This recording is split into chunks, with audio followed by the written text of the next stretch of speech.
All right. Welcome, everyone, to LinkedIn Learning Office Hours. I'm Drew Boyd. Office Hours is a chance for members of LinkedIn and people who use LinkedIn Learning to connect with people like me, the authors who put content out there. And Office Hours is a great way for you to ask questions and give feedback to me about things that are of interest to you and maybe things you want to see more of in my courses and other courses. We have a nice group of folks from all over the world, from Egypt, from where else? We've got people from the US, Colorado. Okay, good for Brenda Batista. See you. And from Vancouver, Carla. Oh yeah, we have people from all over the world. And you know what? You must be hardcore because pricing, just isn't one of the most popular topics out there. I, I I have to be honest with you. Pricing is one of those topics where people go, "Oh my God, it's so important," but not today. I just don't want to talk about it today. It kind of gives people a headache. Uh, I asked my wife. "Do you want to listen to my live stream this morning?" And she said, "Well, what's it about?" And I said, "Pricing." And she goes like this, "Uh."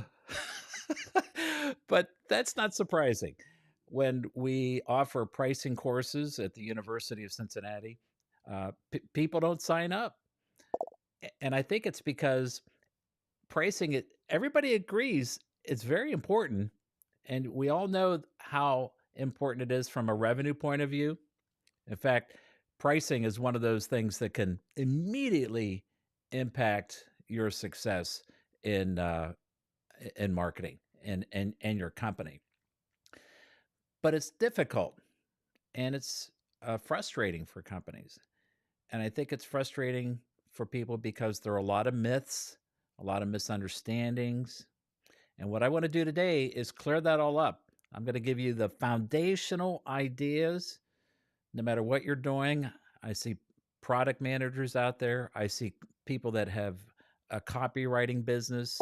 I see people with probably different levels of authority and pricing. You're here because it's important to you. So let's get into it. I see some familiar faces. Mira Spivak. Hi, Mira. Good to see you. Uh, I see Jacob Bonta. Jake, good to see you. Anyway, all right, that's the plan today to get into the foundational ideas of pricing. And don't be surprised if you're a little shocked and maybe put off by some of this because people have propagated some of these bad behaviors and bad ideas about pricing for many years. And I think I know the reason why, but now I want to clear that up. So you have a good understanding of the key ideas in pricing. So let's start with a very simple question. Let me get myself back up there on the screen somehow. And all right, good. So uh, no, that's not going to work. Wait, let's get me off of here. Tell you what, I'm going to go through and let's see if I can do it this way. No. All right, maybe this way. All right, I'm going to just go ahead and get myself off the screen here. There we go. That'll work for now. Uh, there we go. Make myself small. So let's start with a simple question. What is a price? Uh, put it in the comments. What do you think a price is? What is a price? Any ideas? So the answer is going to surprise you a little bit. A price is nothing more than a piece of information. That's it. Just a piece of information. And by that, I mean it, it's a piece of information for the consumer when you shop. You all use prices every day. You know what prices are. And from that point of view, I only want you to think of it as that, a single piece of information. Now, one of the answers in the chat was it's about money. It can be, but it doesn't have to be about money. It's a signal, a piece of information. It might include money, but it might include other information as well that the consumer finds very important. So here's a trick question. Let's start right off with a trick question. Go ahead and type into the comments your answer to this question. Is the price of a product based on the cost to produce it? Go ahead and type it into the comments. Is the price of a product based on the cost to produce it? What do you think? Type it into the comments. Let me see what you think. Any guesses on that? I worried you right away with a trick question. No, no, maybe. Sam, Samantha, no or maybe? Come on. Okay, not at all. You're not taking the bait. Should not be a dictating factor. Prices on the perceived value. Okay, you're smart people. You showed up for this. If you understand this, I'm wondering why you're here, because this is probably the most misunderstood part about pricing. Most people will tell you that the price of something is based on the cost to produce it. And guess what? That is not true. Uh-uh. and you'll hear this term cost-based pricing, where you take the cost of a product and you mark it up to make a profit. Well, that's a financial idea. And where cost-based pricing is from finance, not marketing. Now, I don't want to upset any people out there that are in finance, but finance people often have a target margin that they're looking for, that they've calculated to, pay all the fixed costs and to reward the shareholders. They have a number in their head. So for them, it's easy. Take our products, mark them up this much. We get enough money to pay all our bills. And intuitively, it makes sense, but it's completely wrong from a marketing point of view. And here's why. I want to get close to this. Your customers don't give a darn about your cost. They don't. Think about the last time you went into a store and let's say you looked at a piece of clothing. Did you scratch your head and say, gee, I wonder what it costs to produce this? No, consumers don't think that way. And even if you knew it, you wouldn't care, because that's not what matters to you. Let's talk about some definitions here. And for this, I'm going to use this thing called a baseball. For those of you that are not here in the US or maybe places like Japan, where this is a very popular game, baseball uses this little round ball called a baseball. And what I want to consider is this. Let's understand the definition between cost of something, the price of something, and the value of something. Ready? Okay. So the cost of an item, product, or service, and when I use the word product, I mean that interchangeably with services as well. Okay? The cost is what it takes to produce that item and get it to market, what we'll call the variable costs. That means variable direct cost. The cost to produce it, the materials, all the leather around it, the threads, the core, the labor that goes into it, all the direct costs, the sort of out of pocket cost to produce it, plus the cost to ship it and stock it on the shelves and possibly to sell it.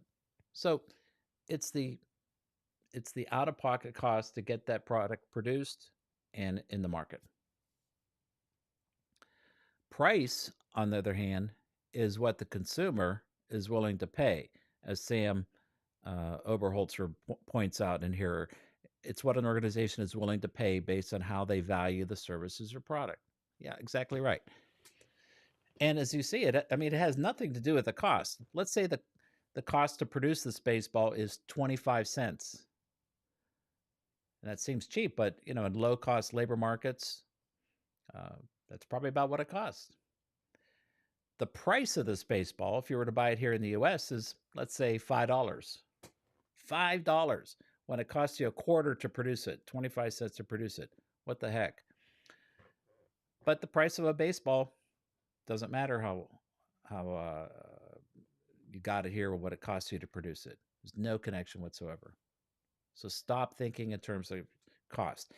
Now, people right away will say to me, well, wait a minute, Drew, what if your costs are higher than your price? And the natural inclination is like, well, we've got to raise our prices to cover our costs. No, look, if your costs are higher than the price, lower your cost or get out of the business. You're in the wrong business. And so the financial answer is to say, to get a profit, we must raise our prices higher than our cost. But the marketing answer is, to make a profit, we need to lower our costs below the price to sell this product. Because here's the next important point. What is value? Value is all the benefits that a consumer ascribes to owning and using that product. Now, what's the value of a baseball? Well, if you're just playing baseball out in the yard, the value of the baseball is probably about $5 or more. If this is a baseball hit by a famous player here in the U.S., Hank Aaron was a very, very prolific baseball player. If he hit this baseball, this exact baseball, and it was his last home run of his career, and you caught that ball, guess what? It's valuable. You could sell it for a lot of money or keep it and own it and own that satisfaction of having this very memorable memorabilia item. Now, is the value and the price connected? Absolutely. You could turn around and sell that Hank Aaron baseball for $400 or $500, yet it cost a quarter to produce. So this is the key central idea of what's called value-based pricing, not cost-based pricing. Okay, now with that fundamental idea comes this. The customers have a pretty interesting rule that when they consider price. Remember, price is a piece of information. It's a signal of what? The value. And customers, you all included, use a pretty simple rule. It goes like this. If the price of the product is less than the value you're going to get out of it, you ignore the product. Right? If the price is less than the value, wait a minute. I think I have that backwards. Let's see what else I have here. If the price is equal to the value, you buy the product. But if the price is greater than the value, I've got this backwards. Okay. Oops. The fun of live streaming. Let's use Drew's little mistake here to get this the right way. You're probably thinking, oh my God. Do you see the mistake I made? If you have to pay more than the value you're going to get out of it, you're not going to buy it. If the price you have to pay for it is less than the value, in other words, the value is up here, you will buy it. And that's the rule that all consumers use. You do too. So the key then is to make sure consumers, when you set your prices, understand that relationship. They know the price because they look at a price tag. How do you get them to understand the value? Before I go into that, let's talk about this. What about competition? I had somebody contact me on LinkedIn. She said, well, the competition is undercutting me. My price is higher than theirs, but my product is better. And she wanted to lower her prices to match the competition. I told her no. Set prices to tell the consumer, where your product stands versus the competition. Remember, it's a piece of information, it's a signal, and customers will look at it this way. Use that little piece of information to clearly communicate what your product is about. Having a problem with this earbud here. Okay, take that out. So you set prices to tell the customer where your product stands versus the competition. And once again, it's a pretty simple rule to follow. Here's what to think about. If your product is better than the competition X, set your price higher. If your product is lesser than X, maybe doesn't have as many features or doesn't have as many, doesn't last as long, something about it makes it good, but maybe not as good as the competition, then set your price lower. And if your product is equal in performance to the competition, set your price equal to theirs, to the penny. Because think about it. If you're looking at two products, they're priced exactly the same, let's say $10.99 US. The first thing that goes through your mind is, same price, they must be equivalent in value. Customers aren't complicated. This is how they think. And this is how you need to respond when you set prices of your products.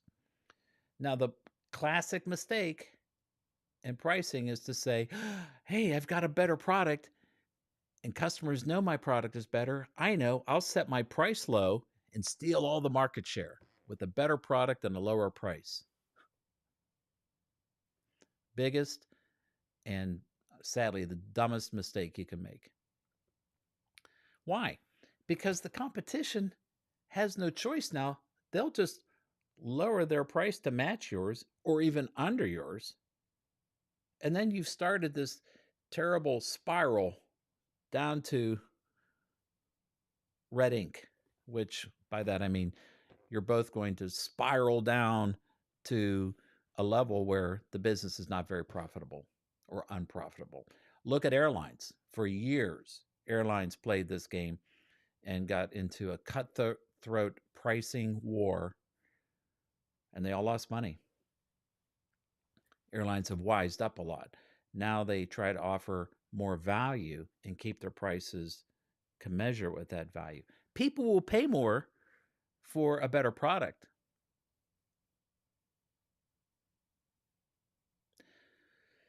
All right. Pricing is a two-part activity. You set the price and you communicate it. Customers have to know about prices for that piece of information to work, right? They need to see it or understand it somehow. But the secret, the trick to communicating prices effectively is this. Reveal your prices only when the customer fully understands and appreciates the value. Now, that's not always easy to do. You walk into a store, you see something you like on the shelf. Your first inclination might be to go to the price. But if you can, with your services. And I see, let's use an example. Some of you are working for yourself. You provide services. I saw somebody who was a copywriter, for example. And if you're pricing your services, don't tell your fees until people understand all the things you do. You want them to compare the value once they understand it to the price, not the price and then the value, or at least simultaneously. Somehow you want to get them to make the connection. And here's why: price only becomes a problem when value becomes a problem. If people don't see enough value in it, they probably won't pay the price. If they don't understand the value, or they can't calculate it, or they can't estimate it, you haven't done a good enough job to explain it to them. They're going to walk away. But if they get the value, they will pay up to the maximum value of that value based on the rule we showed earlier. I showed incorrectly, but I think you understand it now.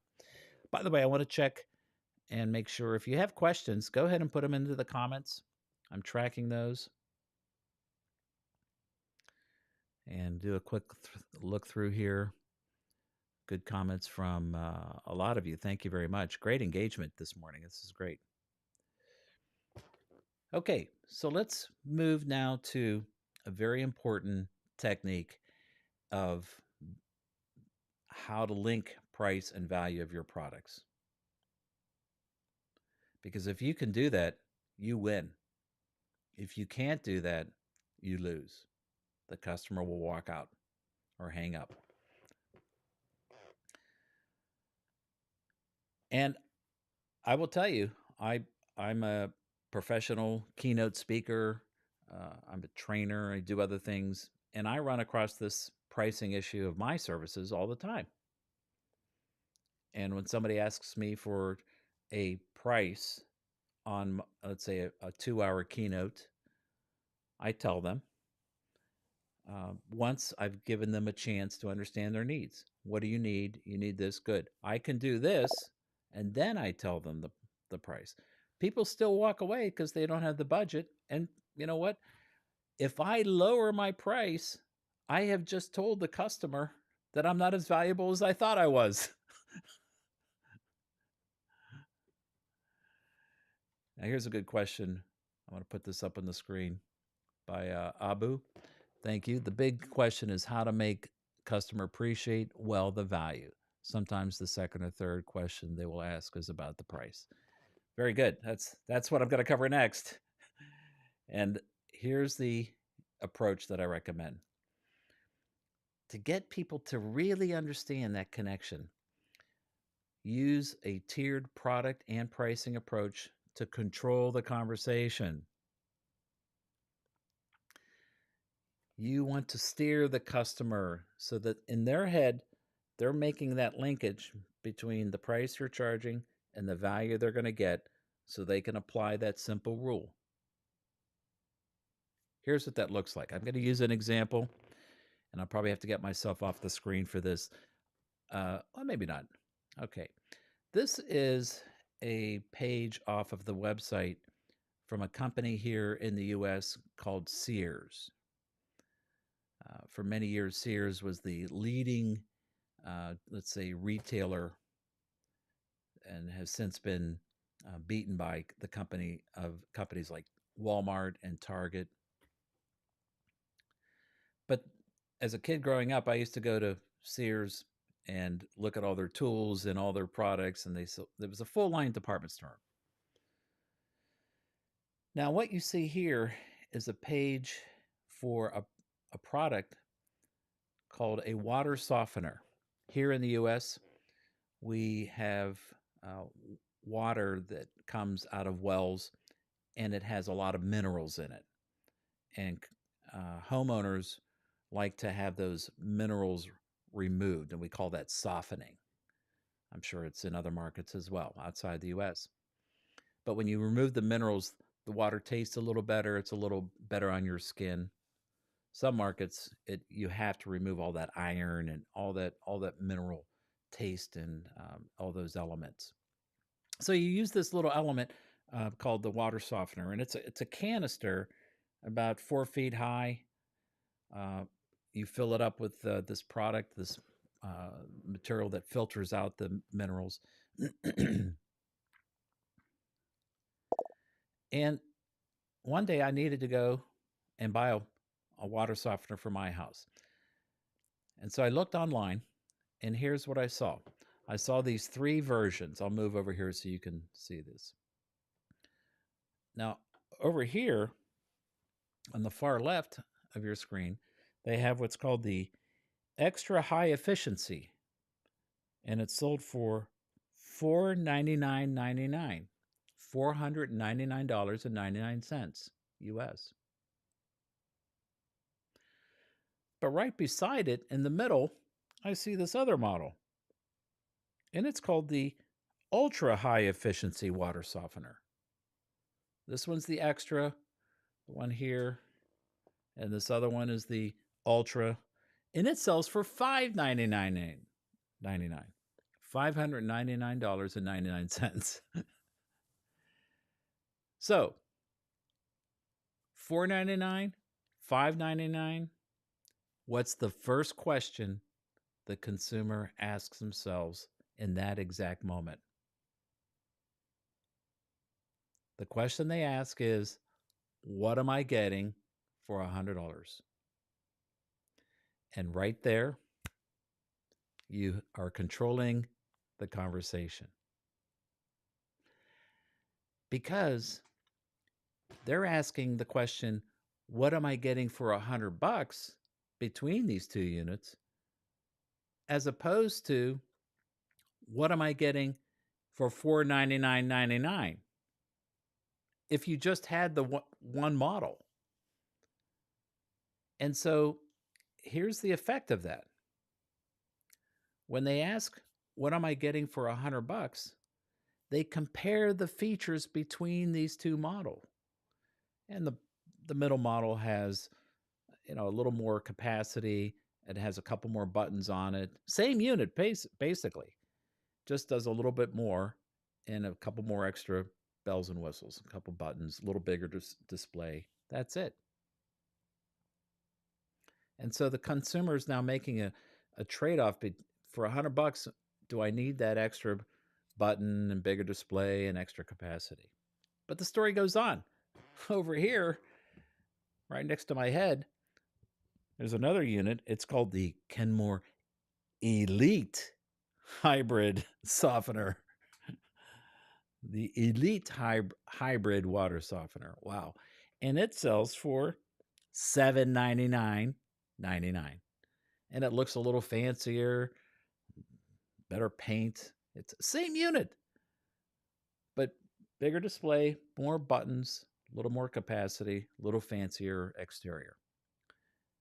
Now, what's the question the consumer asks themselves at that exact moment? Once again, what am I getting for $200 US between these two units? And so you're controlling that conversation. You're forcing the customer to ask the right question, connecting price to the value. And here again, the customer will look at the best unit, and they'll make a comparison between the middle unit and the lower unit, the good, better, best approach. Now, which model, go ahead and type it into your comment section. I have a question for you. Which version of these water softeners do you think is sold the most? Which one do consumers tend to buy the most often? Type it into your comment section. Let's see what people say here. Any guesses? Go ahead and type into the comments. Let's see what we get.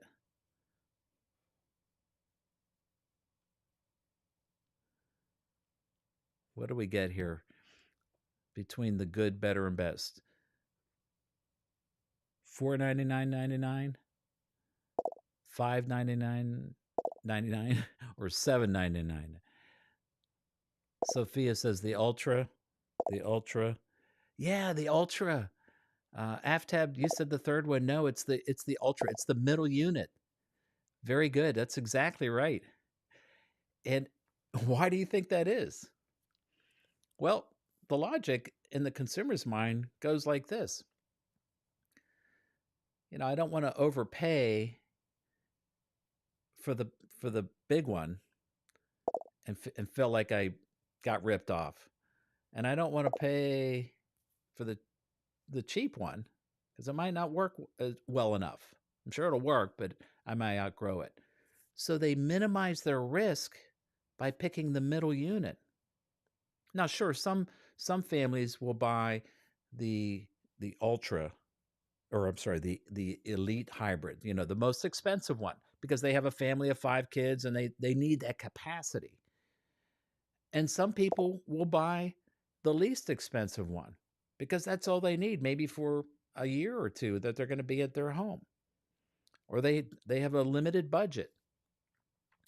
But by offering all 3 units, here's the effect that it has. Let's say Sears offered just the middle unit, the best-selling unit. And people walked in and saw 1 unit on the floor, and it sells for $599.99. Now what's the question? Without the other 2 units, to the left and right of this one, what's the question that the customer asks in their head? They say, what am I getting for $599.99? Compared to what I could get at another store. And you've lost, because they might buy, but they're more likely to walk out and shop across the street at another store and start comparing your model to other models, and you've lost control of the conversation. That's exactly right, Sam. Sam Oberholzer, there's nothing to compare against. So it may look too pricey. And they have no way of comparing what's included. Is this good? I don't know. How often do you buy a water softener? Not often. So this can work with any product or service. I want to go back to the example of one of our participants, I think a couple actually, in copywriting. Let's say you are a professional freelance writer. And I forget who that was. Maybe you can identify yourself in the comments again. I'm flipping back here to see if I could see who it was. Okay, I'm not going to find it fast enough, but let's use the personal services of a freelance writer in this good, better, and best model. Well, you would offer your discount service. You're willing to write an article, let's say 500 words, and you can turn that around in a week. But then your better offering is you write 2,000 words in 3 days. But then your best offering is 5,000 words overnight. So for your basic 500 word paragraph in a week, you're going to charge $100 for that. And a lot of freelance writers do that. They'll write blog posts. I have people email me all the time. They want to do writing for me. And there'll be people that just need that. So they'll pay you $500 for that. And there's some people that need more words and a quicker turnaround. And then, of course, there's some people that need a lot of words. So you charge different prices. What you don't do is this. You don't let a customer come to you and say, oh, well, I need 5,000 words overnight, but I want to pay that $100 price. No, that's not what you do. And I just found out from Darla, Kathleen Ball is our freelance writer. And so, Kathleen, I'm talking to you and any one of you that have personal services or products that you're selling. A good, better, and best model gives you a way to have the right conversation with your customers about price. And you don't want to let them beat you down and say, no, I want the cheapest price for your best product or service. You know what you say to them? No, sorry, can't help you. Go find somebody else. You walk away. You have to be disciplined with pricing to let the market remember and establish where you are in the price value equation. There's Kathleen. Thank you. You're welcome, Kathleen.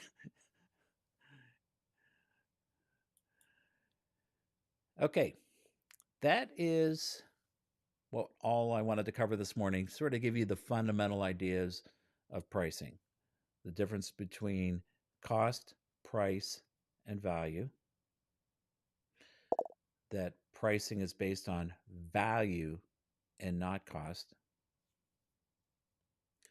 that competitively use price to establish where you are good, better, or best than the competition, and control the conversation by creating a tiered approach. Now we have a question here from Sam. Let's see if I can read this.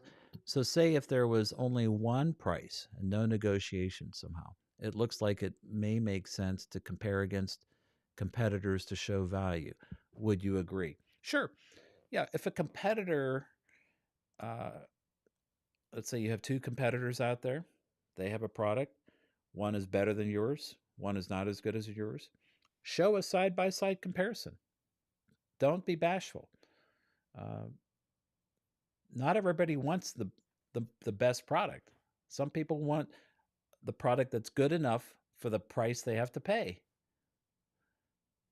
Price transparency is such an important thing today in today's economy, and the internet has allowed consumers to learn a lot more about price, and everybody benefits here. When you walk in to buy a car, you walk in with all your research. Believe me, the salesman is happy. They're glad you know you've done your homework because you've made their job a lot easier. So Sam, that's what I would say to that question. Any other questions? Abu Diop. Yes, sometimes the best answer is a simple no. Boy, that's true.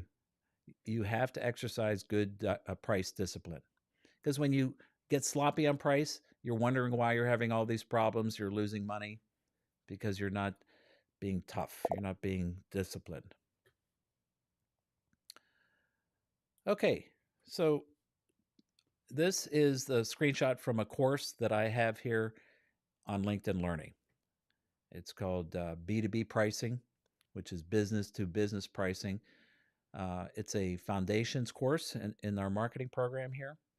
And I explain these concepts and a lot of other things, especially down to the details of communicating price. And what do you do when you have to make a bid and you're in a situation where your customer wants to negotiate price? What do you do in those tough situations? That course can give you a lot of good insight about that.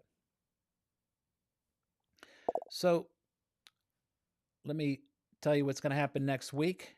Next week, we are going to meet at the same time, 11 a.m. Eastern U.S. time, for creating a great brand for your business.